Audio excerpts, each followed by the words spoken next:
আমার বিশ্বাস মানুষের আসল আনন্দ লুকিয়ে আছে নিজের হাতে কিছু গড়ে তোলার মধ্যে। তাই আমি সিদ্ধান্ত নিলাম নিজের হাতে বানাবো একটা সবজির বাগান। আমি বিশ্বাস করি জীবনে যে কোনো কাজের সবচেয়ে বড় ধাপ হলো কাজটা শুরু করা। একবার কাজটা শুরু করলে কাজ শেষ করাটা ততটা কঠিন থাকে না। আমার এই বাগানের কাজটা তার সবচেয়ে বড় উদাহরণ। সত্যি বলতে আমি এই কাজটার জন্য প্রায় 1 মাস সময় নষ্ট করেছি। শুধু ভাবছিলাম কাল থেকে শুরু করব, আজ না হোক কাল মাঠে নামবো, কিন্তু বাস্তবে একদিনও কাজ শুরু করিনি।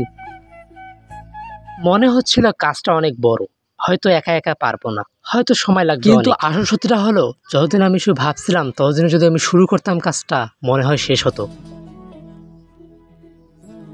শেষ পর্যন্ত এই প্রতীক্ষার প্রহর শেষ করে যখন একদিন মাঠে নামলাম তখন বুঝলাম কাজটা আসলে এত কঠিন না। মাত্র 7 দিনের ভিতরেই পুরো কাজ শেষ হয়ে গেল। প্রথম দিন আমি জমিটা পরিষ্কার করলাম, ঝোপঝাড় ঘাস আবর্জনা সব সরিয়ে ফেললাম। দ্বিতীয় দিনে জমির চারপাশ বাঁশ দিয়ে বেড়া দিলাম যাতে গরু ছাগল ঢুকতে না পারে।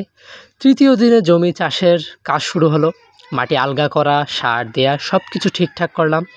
চতুর্থ দিনে সবজি রোপণ শুরু করলাম।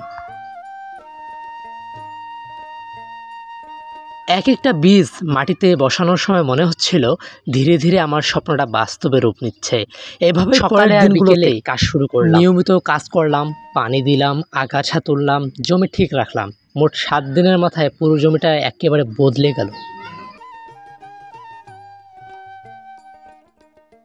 আজ সেই জমিতে অনেক ছোট ছোট চারা বড় হয়ে উঠছে, সবুজে ভরে গেছে পুরো জায়গাটা।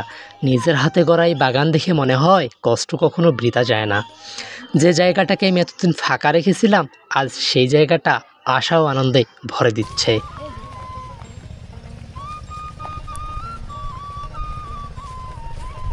এই অভিজ্ঞতা থেকে আমি একটা জীবনের বড় শিক্ষা পেয়েছি। যত দেরিই করেন না কেন একবার শুরু করলে কাজটা দ্রুতই শেষ হয়ে যাবে। শুরু না করাটাই আসলে সবচেয়ে বড় ধাঁধা। আমার এই ছোট্ট উদ্যোগটা যদি আপনাদের কাছে ভালো লেগে থাকে তবে অবশ্যই কমেন্টস করে জানাবেন। আপনাদের ভালোবাসাই আমাকে আরও অনুপ্রাণিত করবে নতুন নতুন কিছু করার জন্য। ধন্যবাদ। আমার এই স্ক্রিপ্টটা ছোট হওয়ার জন্য আমি আপনাদের সামনে দুঃখ প্রকাশ করতেছি।